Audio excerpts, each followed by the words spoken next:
বাবা, তোমার সাথে একটু কথা ছিল। বল না। আমি একটা ছেলেকে পছন্দ করি, ছেলেটা আমাকে খুব পছন্দ করে। বাবা বাবা শোনো না প্লিজ। আমি জানি তুমি এখন হয়তো অনেক কিছু চিন্তা করে ফেলছো। তুমি একটাবার ছেলেটার সাথে মিট করো, একটাবার ওর সাথে দেখা করো, কথা বলো, তোমার পছন্দ হবে ওকে। প্লিজ বাবা, প্লিজ। ঠিক আছে, ওকে আসতে বলো। থ্যাংক ইউ বাবা। চাচা, আপনার কি শরীরটা খারাপ? বাবা, আমি তোমাদের জন্য নাস্তা রেডি করতে যাচ্ছি, তোমরা দুজন কথা বলো।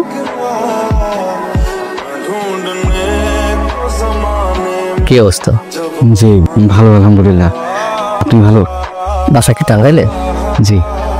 বাবা কি করেন? বাবা নাই। ও সরি। মা? আসলে বাবা মা কেউই নাই, জন্মের পর থেকে কখনো দেখি নাই। আপন বলতে একজন বড় হয়ে আছেন, উনি বড় করছেন আমাকে। আমি ঠিক বুঝলাম না, তোমার বাবা মা আছেন নাকি মারা গিয়েছে, এই বিষয়টা ঠিক ক্লিয়ার না। চাচা আসলে আমি বুদ্ধি হওয়ার পর থেকেই কখনো আমার বাবা মারে দেখি নাই। আমি জানি না ওনারা বাইচে আছেন কিনা বা কই আছেন, শুধু জানি জন্মের পর পর আমাদের ফালাইতে চলে গেছেন। দেখো বাবা, তোমার বাবা মাকে সেটাও তুমি জানো না, তোমার ধর্ম পরিচয় সেটাও তুমি জানো না। এমন পরিচয়হীন, ধর্মবর্ণহীন একটা ছেলের কাছে আমি আমার মেয়েকে বিয়ে দিতে পারি না।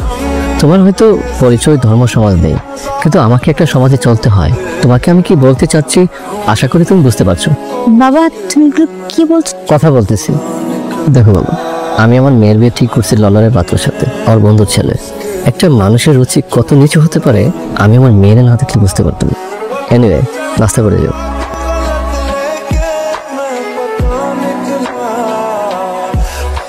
প্লিজ তুমি আমাকে ভুল বুঝ না রাতুল।